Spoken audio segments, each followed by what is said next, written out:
banyak satu keberkataan. Bapak Ibu, seperti yang sudah disampaikan tadi di awal bahwa untuk sesi kedua ini kita akan mendengarkan diseminasi dari rekan-rekan calon guru penggerak angkatan 6. Di tengah-tengah kita sudah hadir ada Pak Antar Sigit SPD, kemudian ada Ibu Desi Arisanti SSI, kemudian ada Ibu Vera Nita SPD GR. Baiklah, tanpa berlama-lama lagi, mari kita bersama-sama menyimak apa-apa saja yang telah mereka pelajari pada program pendidikan guru penggerak dan untuk saat ini akan diimbaskan kepada kita semua. Mari kita beri semangat Bapak Ibu kepada mereka semua. Kita berikan aplaus yang meriah kepada Pak Aan, Bu Vera dan Bu Desi, dipersilakan.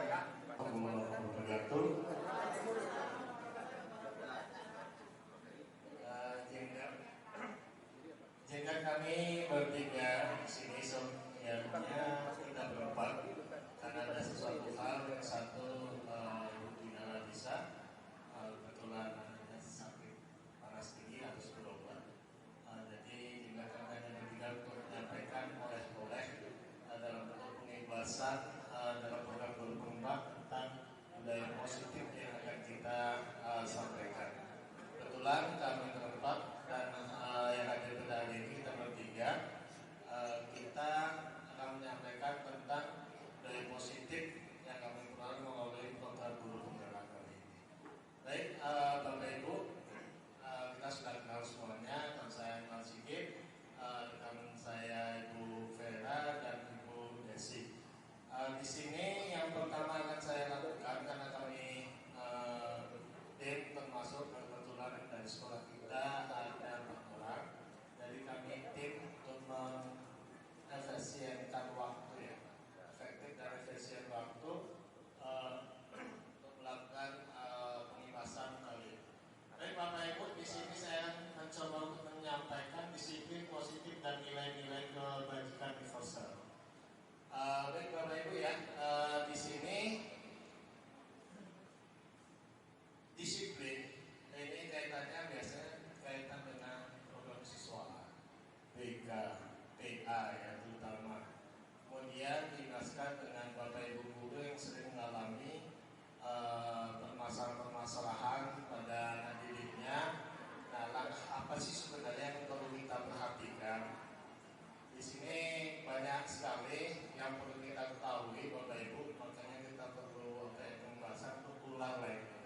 Bukan hanya kami menyampaikan untuk memenuhi salah satu tugas, tapi insya Allah ini adalah informasi yang sangat luar biasa Bapak Ibu. Maka izinkan kami untuk menyampaikannya. Jadi nilai-nilai positif, nilai positif tersebut kaitannya dengan disiplin. Sudah ditampilkan Bapak Ibu. Ini hanya untuk memantik saja. Memantik. Apakah Anda setuju dengan pernyataan ini? Mohon jawab dalam hati Bapak Ibu ya. Saya bacakan. Hukuman dapat mendisiplinkan anak. Kemudian yang kedua, pemberian hukuman dengan hal positif seperti membaca atau membersihkan halaman sekolah dapat meningkatkan disiplin anak.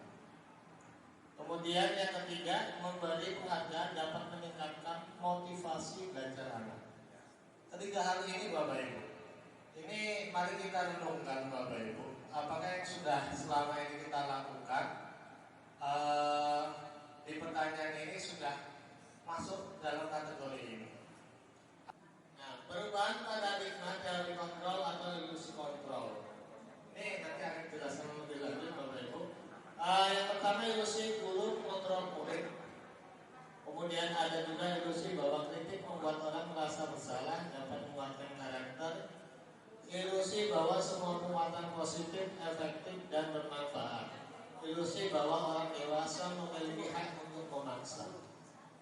Ilusi kontrol ini Bapak Ibu, ini kita akan serahkan kepada diri kita. Bagaimana kita nanti akan berhadapan dengan anak didik kita.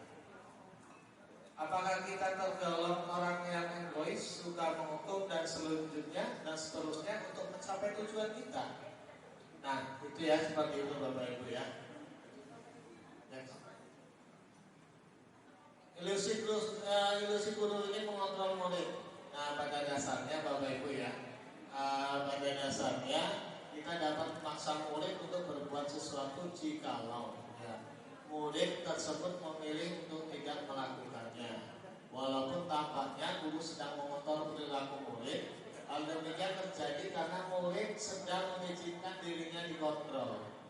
Saat itu bentuk kontrol guru menjadi kebutuhan dasar yang dipilih murid tersebut.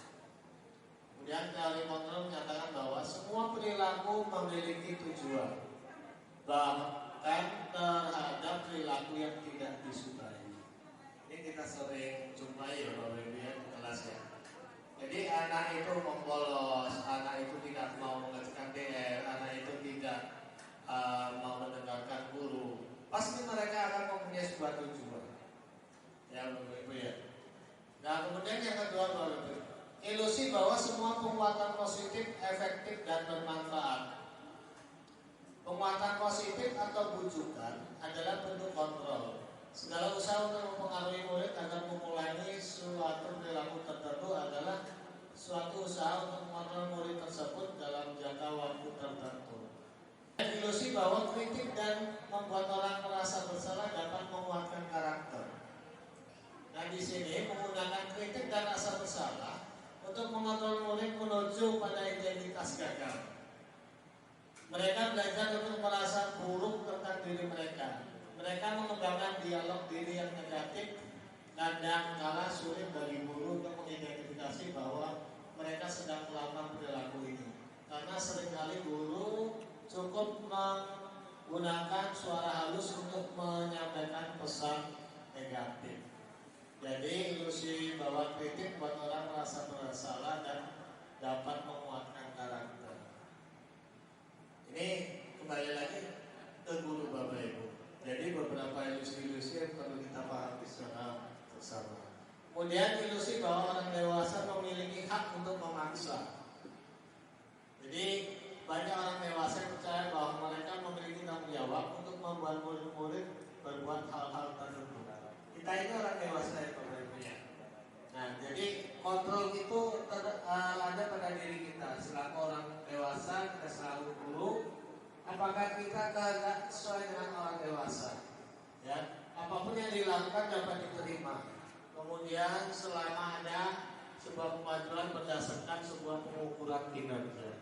Pada saat itu pula orang dewasa akan menyadari bahwa perilaku memaksa tidak akan efektif untuk jangka waktu panjang dan sebuah hubungan permusuhan akan terbentuk.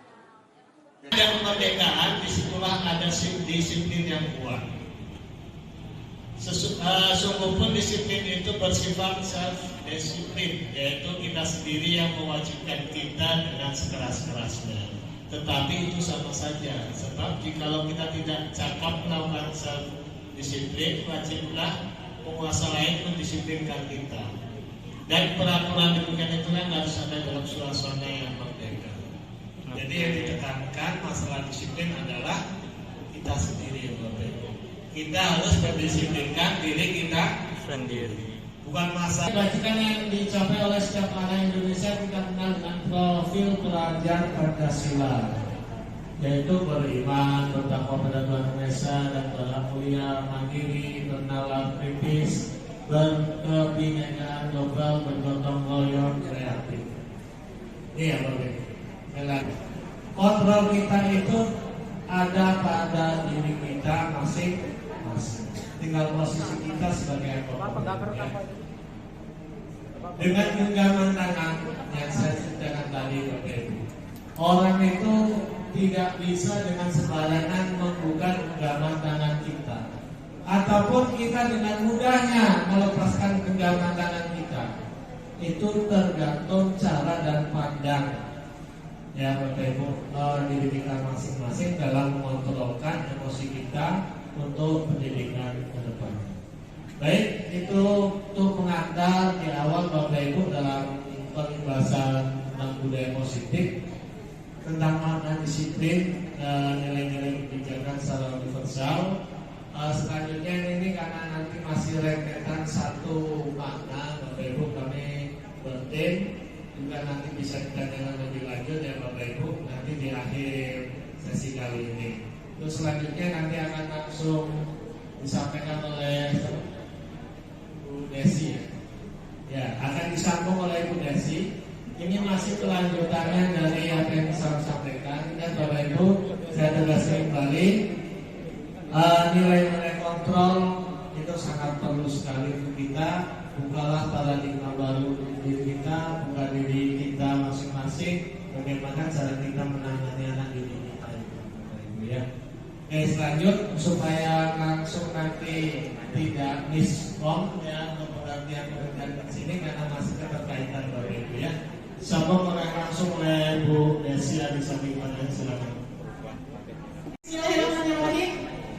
Terima kasih kepada Pak Aan dan kepada Bapak Ibu yang telah bersedia meluangkan waktunya dan menyediakan hati dan pikirannya untuk kami berbagi dalam pengimpasan program pendidikan calon guru penggerak angkatan 6. Oke, assalamualaikum warahmatullahi wabarakatuh.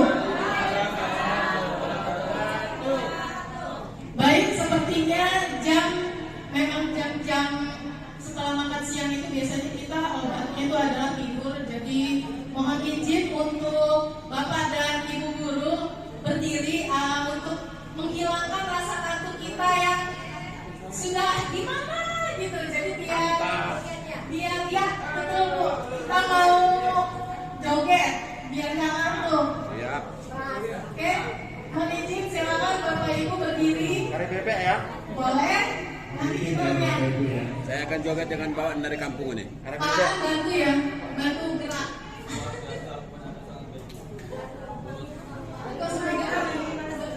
Kari bebek yang naik kira. Oke. Monggo Bu Ferhan, 1, 2, 3, ya.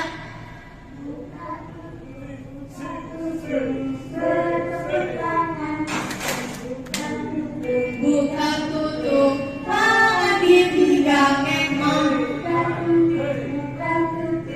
Tangan di bahu. Buka tutup bertepuk tangan. Digulung-gulung sambil tertawa. Sambil menangis. Sambil teriak. Jadi apa tuh? Oke. Kok bisa bergerak di sini aja? Haji, obat dulu nih. Oke, terima kasih kepada Bapak Ibu yang telah bersedia untuk SDT. Mudah-mudahan manfaatnya kantuknya hilang sedikit sambil mengopi, boleh? Silakan Bu Vera. Waduh, udah saya gulung habis ya tadi. Ini lanjutan dari Pak Aan. Tadi Pak Aan itu mengenai disiplin. Ini teori motivasi, hukuman dan penghargaan serta restitusi. Next. Teori motivasi. Nah, ini berlaku umum baik itu kita sebagai pihak pendidik ataupun peserta didik. Jadi di sini motivasi itu adalah perilaku manusia yang mengungkapkan adalah Dian Gassen bahwa ada 3 motivasi perilaku manusia. Yang pertama untuk menghindari ketidaknyamanan atau hukuman. Jadi orang-orang yang untuk menghindari ketidaknyamanan atau hukuman tersebut biasanya akan bertanya, apa yang akan terjadi apabila saya tidak melakukannya. Itu motivasi yang untuk menghindari hukuman. Kemudian ada yang kedua yaitu untuk mendapatkan imbalan atau penghargaan dari orang lain. Umumnya pertanyaannya adalah apa yang akan saya dapatkan bila saya melakukannya. Motivasi yang kedua. Kemudian motivasi yang ketiga untuk menjadi orang yang mereka inginkan dan menghargai diri sendiri dengan nilai-nilai yang mereka percaya. Pada umumnya orang tersebut akan bertanya, saya akan menjadi apa atau orang yang seperti apa bila saya melakukannya. Nah, ini motivasi ada 2 sumbernya, yaitu ada motivasi internal yang berasal dari diri kita sendiri dan juga ada yang motivasi eksternal. Nah, 1 dan 2 itu termasuk motivasi eksternal karena itu ada yang menghindari hukuman, yang kedua karena mengharapkan imbalan. Nah, yang ketiga ini adalah motivasi intrinsik atau internal yang berasal dari diri kita. Oke. Tujuan dari disiplin adalah menanamkan motivasi yang ketiga. Nah, jadi kita harapkan kita sebagai pendidik kita menerapkan motivasi yang ketiga. Jadi tanpa adanya hukuman atau tanpa adanya penghargaan, maka motivasi itu muncul dari dalam diri siswa tersebut. Terutama untuk misalnya dia berlaku disiplin. Kalau disiplin banyak ya Bapak Ibu, mulai dari waktu. Ini sebenarnya tidak hanya berlaku untuk siswa, kita juga sebagai guru. Oke? Di sini hukuman dan penghargaan.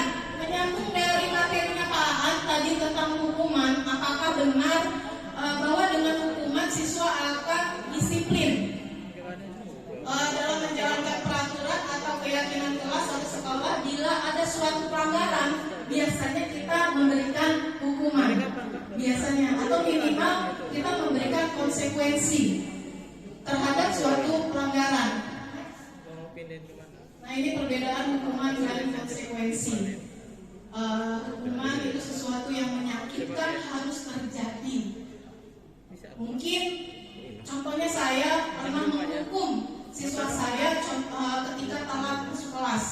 Nah, insya Allah hikmahnya ketika saya mengikuti CGT ini, hati nurani saya terpanggil. Akhirnya saya mulai berubah sedikit-sedikit. Jadi mulai dari diri sendiri itu merubah. Dan tujuan kami pengikhlasan ini semoga itu mendapatkan Bapak Ibu mendapatkan manfaatnya juga. Kayak biasanya hukuman itu sesuatu yang menyakitkan. Contohnya saya pernah melakukan siswa yang telat itu saya suruh lari lapangan basket 5 kali. Pokoknya saya nggak mau tahu mau disakit perut mau apa. Pokoknya akan kamu telat gitu. Kamu telat lari. Nah, itu ternyata hukuman. Hukuman itu ternyata menyakitkan baik fisik Bahaya kalau lagi plus psikis. Hukuman. Oke, makanya di situ disebutkan sesuatu yang menyakitkan harus terjadi hukuman. Kemudian kalau konsekuensi sesuatu harus terjadi tetap, cuma sifatnya bukan hukuman. Selanjutnya membuat anak sakit fisik ya, tadi membuat anak merasa tidak nyaman dalam jangka waktu pendek itu untuk konsekuensi. Kalau hukuman itu bisa jadi jangka panjangnya bisa jadi anak tersebut dendam sama kita, itu jangka panjangnya. Lanjut, hukuman itu paksaan. Seperti tadi, pokoknya aku nggak mau tahu, kamu pokoknya harus gitu. Nah, itu kita memaksa hukuman. Kalau konsekuensi itu dia stimulus dan tanggapan. Kemudian mendorong anak menyakiti diri sendiri. Kalau konsekuensi mendorong anak agar mudah menyesuaikan diri. Untuk hukuman, konsep diri yang buruk, konsekuensi konsep diri yang baik. Artinya ketika hukuman itu menurut saya banyaklah dampak negatifnya daripada positifnya.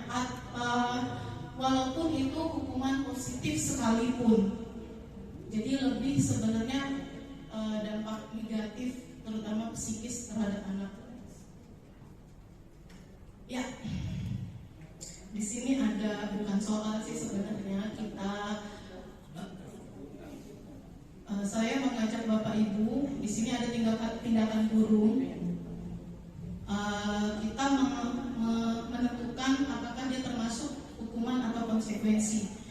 Boleh kita jawab bareng-bareng. Jawaban tidak harus seragam ya, karena tadi seperti kata Pak Aan bahwa ilusi ya jadinya bahwa kita tuh tidak sama kebutuhannya atau pendapatnya. Oke, mencatat 100 kali di dalam buku kalimat saya tidak akan terlambat lagi karena terlambat ke sekolah. Kira-kira ini hukuman atau konsekuensi Bapak Ibu? Hukuman. Oke, Bu? Ya, hukuman. Kemudian lari mengelilingi lapangan basket 2 kali karena terlambat hadir di sekolah, hukuman atau konsekuensi? Hukuman. Kemudian murid diminta untuk push up 15 kali karena tidak menggunakan masker ke sekolah, hukuman atau konsekuensi? Lalu menggantikan kertas tugas teman yang telah dicoret-coret. Iya, konsekuensi. Membersihkan tumpahan air di meja tulis karena tersenggol pada saat belajar.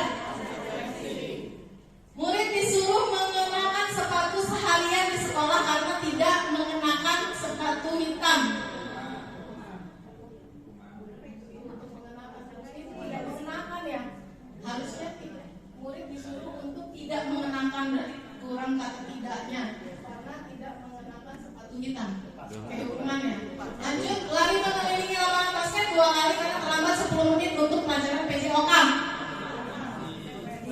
Konsekuensi, alhamdulillah. Ya, kita bisa membedakan hukuman dengan konsekuensi. Kalau kita bisa lihat konsekuensi di situ sepertinya tidak akan menyakiti fisik dan psikis ya Bapak Ibu. Jadi kalau dia sudah merusak buku temannya ya digantikan, coretannya tadi itu digantikan lagi kembali ke semula. Next. Oke, berdasarkan bagian di atas maka kita bisa menyimpulkan bahwa hukuman bersifat tidak terencana atau tiba-tiba. Jadi tergantung mood kita hari itu. Biasanya hukuman kan mendadak ya Bapak Ibu. Kalau misalnya suruh lari, ingatnya lari, atau pungutin sampah di depan, itu mendadak. Kemudian anak atau murid tidak tahu apa yang akan terjadi dan tidak dilibatkan, jelas. Karena sifatnya mendadak, murid tidak dilibatkan untuk hukuman tersebut. Lanjut, hukuman bersifat satu arah dari pihak guru yang memberikan, dan murid hanya menerima suatu hukuman tanpa melalui kesepakatan atau pengarahan dari pihak guru, baik sebelum atau sesudahnya. Kemudian hukuman yang diberikan bisa berupa fisik maupun psikis. Murid atau anak disakiti oleh suatu perbuatan atau kata-kata. Nah, sementara dalam bentuk konsekuensi itu sudah terencana. Artinya konsekuensi tersebut kita buat kesepakatan dengan anak. Kalau misalnya, kamu tidak melakukan seperti saya sudah buat kesepakatan di beberapa kelas, itu misal memakai sepatu dan sandal berada di rak. Nah, konsekuensinya apa tuh? Nah, itu dikomunikasikan bareng-bareng. Artinya konsekuensi itu ada kesepakatan antara murid dan guru. Kemudian umumnya bentuk-bentuk konsekuensi dibuat oleh pihak guru atau sekolah dan murid sudah mengetahui sebelumnya. Lalu konsekuensi biasanya diberikan berdasarkan suatu data yang umumnya dapat diukur. Misal, setelah 3 kali tugasnya tidak diselesaikan, maka pada waktu yang diberikan murid melakukan kegiatan di luar pembelajaran, misalnya mengobrol, maka murid tersebut akan kehilangan waktu bermain dan harus menyelesaikan tugas karena ketinggalannya. Artinya kalau kita sudah buat konsekuensi atau kesepakatan, insya Allah murid berusaha untuk memenuhinya. Ya, ini dihukum dengan oleh penghargaan. Saya juga baru tahu ternyata penghargaan itu merupakan hukuman ternyata. Jadi di sini ada 8 ya, pengaruhnya jangka panjang dan jangka pendek. Penghargaan itu menghukum. Jadi kejadian pada diri saya sendiri, terutama untuk anak saya yang TK, ternyata ketika dia sudah bisa membaca merangkai kata-kata, bangga dong. Kemudian pas saya lihat hebat abang, tapi ekspresinya itu gimana ya, nggak seneng. Nah, setelah mendapatkan materi ini ternyata penghargaan itu secara tidak sadar kita sudah merenggut kebahagiaannya. Ternyata itu saya alami sendiri. Mungkin Bapak Ibu kalau yang punya anak kecil bisa dieksperimen, karena saya juga mengalami itu. Dipuji ketika bisa, ternyata dia bukan dipuji ya, ternyata dia tidak bahagia. Ternyata penghargaan merupakan hukuman. Selain hukum dan konsekuensi itu kita ada restitusi. Apa sih restitusi itu? Restitusi adalah proses menciptakan kondisi bagi murid untuk memperbaiki kesalahan mereka, sehingga mereka bisa kembali pada kelompok mereka dengan karakter yang lebih kuat. Restitusi juga merupakan proses kolaboratif yang mengajarkan murid untuk mencari solusi untuk masalah mereka dan membantu murid berpikir tentang orang seperti apa yang mereka inginkan dan bagaimana mereka harus memperlakukan orang lain. Jadi nanti ada di materi terakhir, nanti kita ada akan melihat video dan contoh bagaimana caranya kita menerapkan restitusi.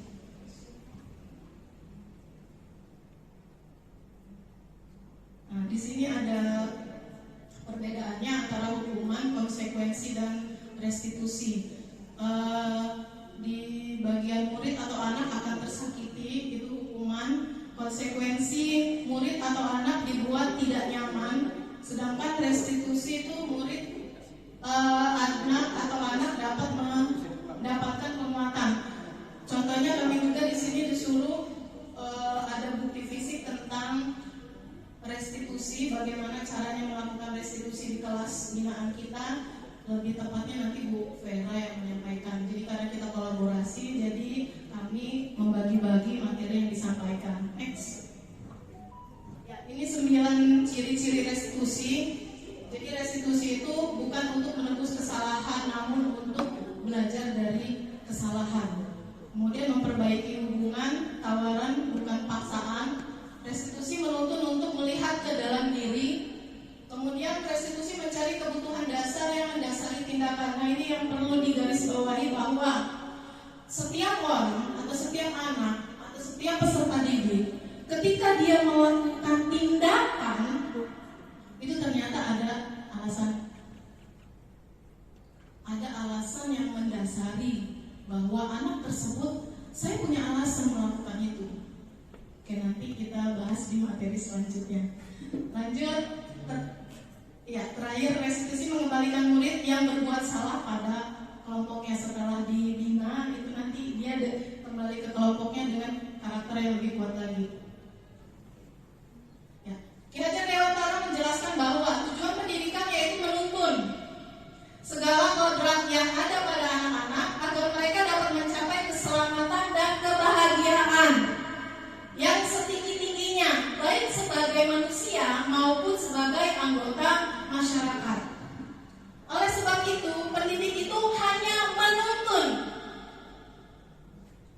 tumbuh atau hidupnya kekuatan kodrat yang ada pada anak-anak agar dapat memperbaiki lakunya, bukan dasarnya hidup dan tumbuhnya kekuatan kodrat anak. Oke, ini dibahas di modul 1.1. Jadi kebenaran kami sudah berada di modul 2.1, artinya sudah di kelima bab lah ya Pak ya. Modul 1.1 itu ada 4, ini yang terakhir, dan ini pertama mulai diri. Kami di CGP itu merasa tersentil hati nurani kami. Ternyata saya selama ini bukan seorang pendidik. Karena kalau seorang pendidik itu sejatinya hanya menuntun. Kita tidak bisa memaksakan kehendak kita. Kamu harus rajin biar nilainya tinggi. Itu ternyata bukan seorang pendidik. Kita hanya menuntut. Jadi ternyata menurut KHD sebagai seorang guru itu tidak berat. Kita tidak, apalagi sebelum IKM ya, sebelum implementasi kurikulum merdeka, di mana kita dikejar-kejar dengan tagihan nilai KD, di mana kita KD itu harus tuntas, dan yang beban itu sebenarnya gurunya, muridnya biasa aja. Nah, itu fenomena yang saya alami. Ternyata kalau kita benar-benar meresapi filosofi Ki Hajar Dewantara, kita tidak akan terbeban dengan capaian KD. Tidak. Tujuannya adalah bagaimana caranya pembelajaran tersebut anak menjadi senang dan bahagia. Pertanyaannya adalah, kalau untuk guru IPA, bisakah ketika pelajaran kimia anak sedang senang dan bahagia? Itu tantangan buat guru-guru IPA. Sama ya, saya coba ya Pak ya. Oke, lanjut. Mengapa tidak peraturan saja? Mengapa harus keyakinan kelas? Oke, contoh ada peraturan kita harus menggunakan helm bila mengendarai kendaraan roda 2. Lalu mengapa kita memiliki peraturan 3M? Menggunakan masker, mencuci tangan, dan menjaga jarak 1,5 meter. Kemudian mengapa kita memiliki peraturan harus datang tepat waktu pada saat mengikuti pelatihan? Oke, untuk mendukung motivasi intrinsik, kembali ke nilai-nilai atau keyakinan-keyakinan yang lebih menggerakkan seseorang dibandingkan mengikuti serangkaian peraturan-peraturan. Next. Nah, ini dia nilainya. Kenapa kita memakai helm? Berarti nilai yang kita atau jawaban kita itu pastinya karena keselamatan ya. Karena keselamatan, bukan karena peraturan. Kadang-kadang alangkah banyaknya saya melihat itu tidak pakai helm. Oke, karena mungkin dia tidak punya nilai yang dia yakini gitu. Ketika pakai helm ternyata di situ terdapat nilai keselamatan. Selanjutnya, mengapa kita menggunakan masker dan mencuci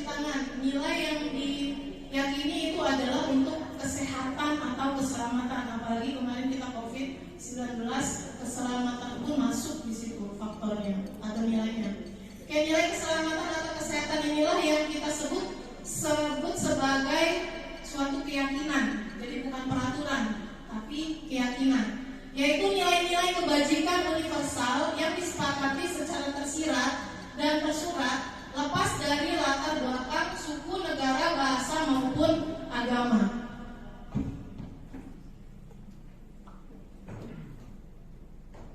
Tahapan menciptakan program kebajikan. Lihat daftar kebajikan yang telah disusun bersama seperti yang sedikit disampaikan oleh Pak Aan tadi. Di situ ada nilai kebajikan universal yang diangkat Pak Aan adalah tentang profil pelajar Pancasila. Nah, itu sebenarnya banyak nilai-nilai kebajikan yang lain, misalnya disiplin, kemudian kebahagiaan, itu sudah nilai. Kemudian yang kedua, yang pertama, tentukan nilai-nilai kebajikan yang ingin dijadikan perhatian utama di sekolah Anda.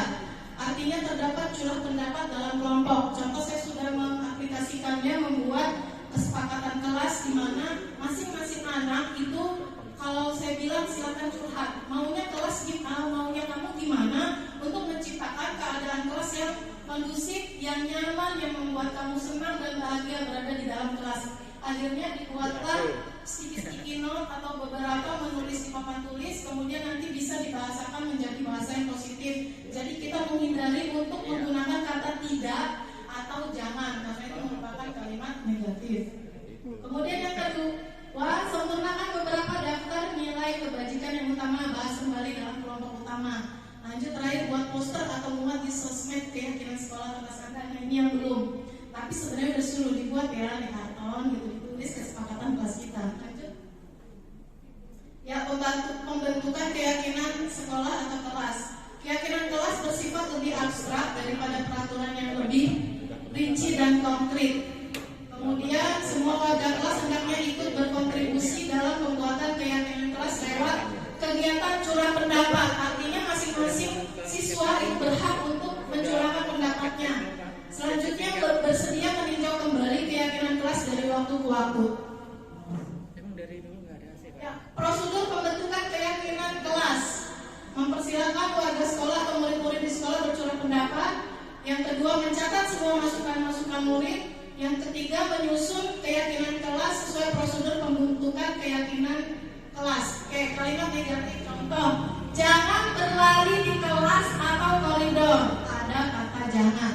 Kita bisa rubah menjadi kalimat positif, yaitu berjalanlah di kelas atau koridor. Jadi mungkin tips parenting kalau bagi emak-emak yang emak-emak muda ya, kan sekarang sekolah-sekolah IT itu biasanya ada parenting untuk kita. Sepertinya memang kita disarankan untuk tidak menggunakan kata tidak atau jangan. Kalau bisa dicermati dan dihayati, ternyata pada kata tidak dan jangan itu efek psikisnya terhadap anak itu bisa seumur hidup. Oke, jadi buat yang mama muda itu bisa belajar parenting ya. Lanjut.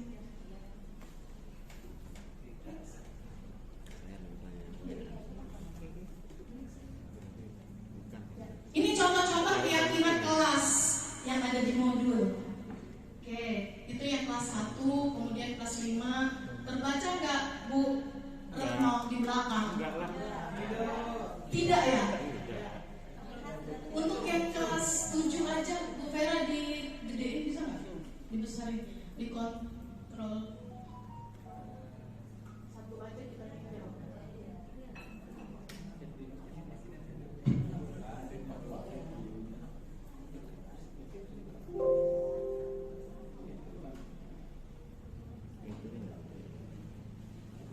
Oke, ini contoh yang ada di modul. Kami juga masih belajar ya Bapak Ibu mengadopsinya, karena kita kalau kelas 7 itu berarti kelas level SMP ya, sedangkan kita level SMA. Jadi jelas secara psikologi penalaran juga anak-anak kita berbeda tingkatannya. Jadi kita bisa menyesuaikan. Kami pun mengadopsi ini untuk membuat peraturan di kelas. Bukan peraturan tapi kesepakatan atau keyakinan. Lanjut, misalnya kita mau mengangkat nilai kebajikan universal hormat.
ini proses tahapannya di kelas. Jadi masing-masing anak Bapak Ibu kalau misalnya tidak ada sticky note yang ditempelkan di papan tulis bisa menuliskan, karena juga saya manual ada yang saya tuliskan. Kemudian nanti kita bisa memilah-milah. Ternyata dari 30 anak cuma kadang-kadang cuma 7 nilai kebajikan atau 7 kesepakatan kelas yang bisa dibuat gitu, untuk kesepakatan kelas tersebut. Nah ini bisa diusahakan. Salah satu contohnya adalah di kelas Bu Betsu, ada ibunya. Ada ya. Mohon izin Bu Betsu mungkin nanti bisa.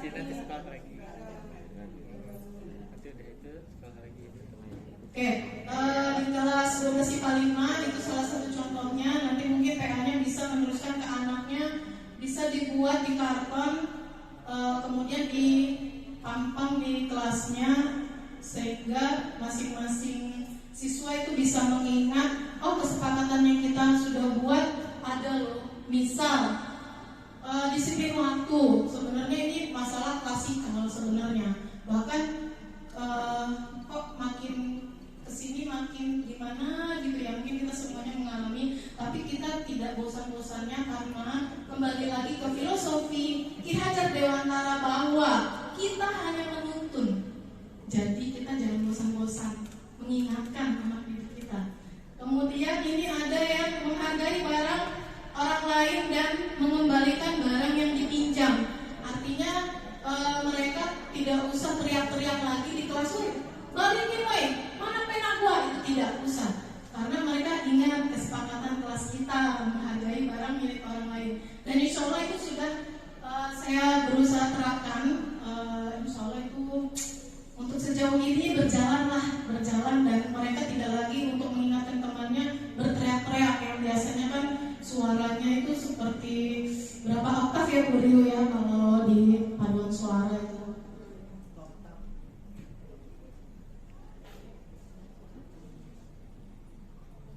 Ya, materi saya sampai di sini. Selanjutnya itu bagian Bu Vera. Untuk sesi saya ini lebih dan kurang mohon maaf. Sekali lagi kami hanya menyampaikan materi. Kami pun masih belajar. Mudah-mudahan dengan waktu yang lumayan ada sedikit atau 2 dikit yang dapat diambil untuk oleh-oleh Bapak Ibu. Sekian, terima kasih. Assalamualaikum warahmatullahi wabarakatuh.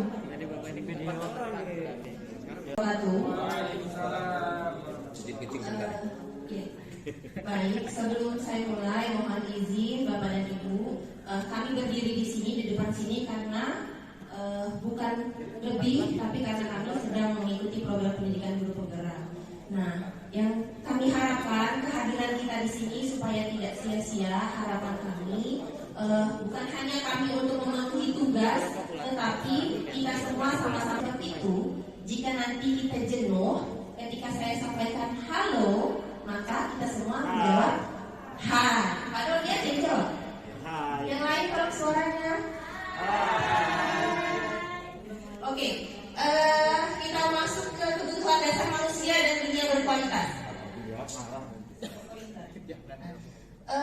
Kebutuhan dasar manusia ada 5. Yang pertama ada kebutuhan bertahan hidup. Ini bertahan hidup. Kemudian ada penguasaan, ada kasih sayang, dan rasa diterima, kesenangan, dan kebebasan. Nah, kebutuhan 5 ini, yang pertama ada kebutuhan bertahan hidup. Ini adalah kebutuhan dasar yang kita miliki dan ini adalah pokok. Seperti kebutuhan dasar hidup ini, kebutuhan bertahan hidup yaitu kebutuhan yang bersifat fisiologis. Artinya ini kebutuhan kita makan, kemudian kebutuhan kita untuk kesehatan, kebutuhan kita untuk rumah. Itu kebutuhan fisiologis. Kemudian ada lagi kebutuhan biologis. Nah, itu juga kebutuhan dasar manusia. Di kebutuhan bertahan hidup ini ada fisiologis dan biologis. Selanjutnya, kebutuhan kasih sayang dan rasa diterima. Siapa yang tidak suka disayangi? Ada? Pak Dodi. Jadi setiap manusia itu memiliki kebutuhan untuk disayangi dan diterima. Artinya kebutuhan ini adalah kebutuhan psikologis. Jadi psikologisnya, kebutuhan psikologis artinya kebutuhan untuk disayangi dan diterima meliputi kebutuhan akan hubungan dan koneksi sosial.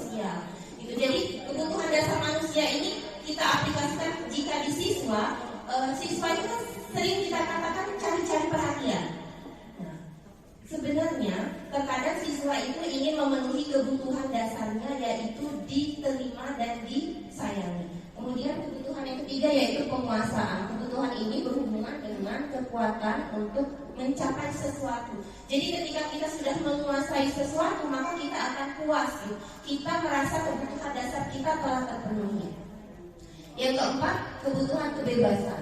Nah, contohnya ketika siswa-siswa yang bolos, lompat pagar, itu mereka sebenarnya ingin memenuhi kebutuhan dasarnya yaitu bebas. Mereka menganggap jika di dalam kelas maka mereka tidak bebas. Itu kebutuhan dasar siswa. Yang terakhir yaitu kebutuhan kesenangan. Artinya kebutuhan akan kesenangan adalah untuk mencari kesenangan bermain dan tertawa. Bayangkan bila hidup kita tanpa tertawa. Bisa kita coba sehari tanpa tertawa.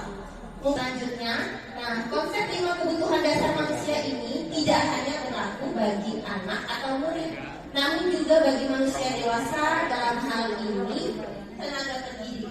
Kita juga memiliki kebutuhan dasar manusia. Jadi kebutuhan dasar manusia itu tidak fokus hanya untuk murid-murid kita, tetapi kita sebagai guru juga memiliki kebutuhan dasar. Yang saat pulang cepat, bukan hanya siswanya yang senang. Ada nggak di sini guru yang kalau pulang cepat sedih? Adalah saya.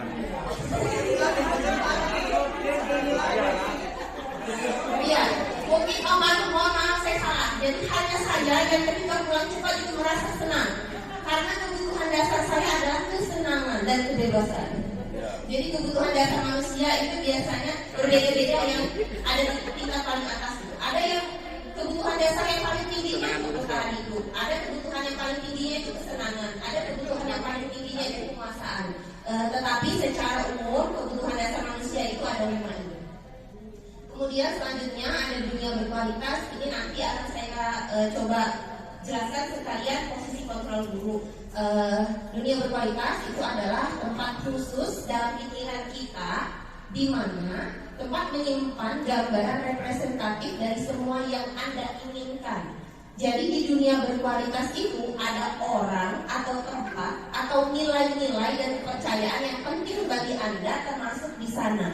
Kira-kira kita sebagai guru di dalam dunianya murid-murid kita itu ada kita nggak di sana? Apakah dunia mereka itu hanya mereka dan teman-temannya?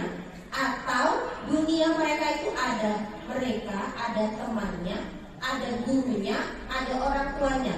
Nah ini yang harus kita sama-sama coba untuk memasuki dunia murid-murid kita. Posisi kontrol guru. Posisi kontrol guru adalah suatu program yang berpusat pada siswa yang dikembangkan oleh Diana Golson dengan pendekatan restitusi. Tadi restitusi sudah disampaikan oleh Bu Desi. Nah, tidak terbaca ya. Posisi kontrol guru di sini. Saya dari modul ini paling senang itu di sini. Nanti kita sama-sama lihat video yang secara aplikatif bisa kita tonton bersama-sama. Posisi kontrol guru ada yang pertama penghukum, ada pembuat rasa bersalah, kemudian ada teman, ada posisi pemantau, dan ada posisi manajer. Dengan tadi beberapa materi yang telah kami sampaikan dan saya Pak Siki, Bu Desi Risanti, Bu Veronica, tentang budaya positif yang telah Tuhan, mudah-mudahan ini bisa mengikhlas, bisa bermanfaat untuk Bapak Ibu semuanya. Jadi untuk lebih memperdalam lagi atau ada yang kurang jelas dan sebagainya, boleh Bapak Ibu tanyakan secara langsung di lain kesempatan atau di lain waktu, boleh. Atau untuk di sesi kali ini boleh Bapak Ibu mungkin kami bisa menjawab, atau nanti kalau untuk tidak bisa menjawab kita secara usaha bersama-sama. Adakah Bapak Ibu ada yang mau bertanya? Mau izin ya Bapak Ibu, waktunya molor. Penjelasan tadi, mungkin di sini saya mau minta solusinya. Kira-kira solusi yang terbaik itu seperti apa? Misalnya yang banyak yang perlu dilakukan oleh anak-anak kita ya. Itu kan karena kalau kita mau menerapkan seperti ini, kita juga harus melihat latar belakang anak juga yang harus kita pelajari. Nah, berarti kalau kita mau benar-benar mau menerapkan hal seperti ini, kita juga harus mampu mengubah sistem peraturan, terutama, nah di sini kebetulan ada wakil keseluruhan juga peraturan yang ada di sekolah ini. Kira-kira sudah siapkah sekolah kita kalau ingin merubah peraturan yang ada poin itu ke anak-anak? Yang pertama. Yang kedua, tadi dikatakan juga bahwa penghargaan itu adalah hukuman. Nah, mungkin saya tanya dasarnya apa? Misalnya kalau seperti saya dapatkan penghargaan Satya Lencana Saroja, itu kok seolah-olah hukuman. Nah, itu dasarnya apa sih? Sebenarnya itu penghargaan kan? Saya sudah berjuang selama 6 bulan di Timur Timur di istana dapat. Idealnya kita ada keyakinan sekolah, kemudian ada keyakinan kelas, kemudian baru kita bisa menerapkan restitusi, baru kita bisa bertanya kepada anak, kira-kira keyakinan mana yang tidak kamu tepati. Nah, itu idealnya. Untuk posisi saat ini, namanya merubah sesuatu itu tidak mungkin ketika kita tahu restitusi, tiba-tiba sistem poin hapus hari ini juga. Kemudian hukuman tidak diperbolehkan di sekolah ini, itu tidak mungkin. Jadi kalau menurut saya ya adanya pendidikan guru penggerak dan kemudian nanti ada sekolah penggerak, mungkin secara perlahan-lahan sekolah mulai berembuk lagi, berkolaborasi lagi semua perangkat yang ada di sekolah untuk kembali meninjau tentang sistem poin, kemudian meninjau bagaimana tata hukuman, bagaimana kita bisa menerapkan restitusi di sekolah kita dan membuat keyakinan sekolah. Itu yang dapat saya jawab yang pertanyaan pertama. Saya akan mencoba menjawab yang pertanyaan kedua, bahwa penghargaan itu bisa menghukum. Lebih tepatnya ini sebenarnya kita akan berbicara siswa dan guru ya Pak ya, proses pembelajarannya. Jadi intinya dihukum oleh penghargaan itu lebih ke proses pembelajaran. Contoh itu sistem ranking. Dan kita insya Allah sekarang sudah tidak diberlakukan lagi sistem ranking karena penghargaan bisa menghukum. Itu salah satu contohnya yang kami pelajari ketika satu tugas juga. Jadi tidak hanya melalui tugas, tapi memang mudah-mudahan ilmu yang kami dapat bisa tertular istilahnya ya Bapak Ibu, bahwa kita mulai dari diri kita sendiri untuk melangkah lebih baik dan berpikir secara positif. Itu yang dapat kami sampaikan. Kurang lebih mohon maaf. Mari kita tutup kegiatan pertemuan kali ini dengan sama-sama mengucap lafaz hamdalah. Alhamdulillah.